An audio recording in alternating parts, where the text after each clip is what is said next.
Nagsalita na si Coco, Martin kaugnay ng ipinatawag na Compliance Seminar ng MTRCB para sa production team ng primetime action drama na si Gabo. Kinumpirma ng aktor na kamakailan ay dumalo sila sa naturang seminar matapos makatanggap ang ahensya ng mahigit 10 reklamo mula sa mga manonood tungkol sa ilang eksena sa serye.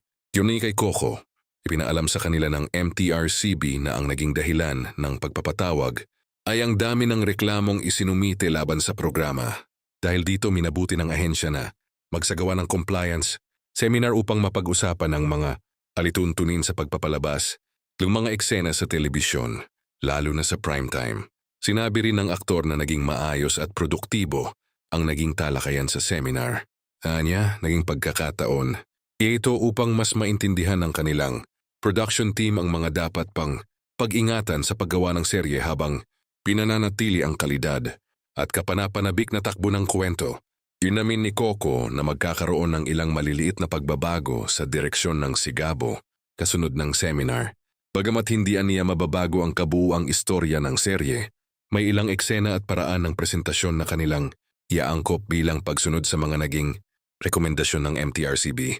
Dagdag pa ng aktor, mas magiging maingat na sila sa bawat eksena ang kanilang papalabas dahil batid nilang maraming batang manonood ang sumusubaybay sa programa gabi-gabi.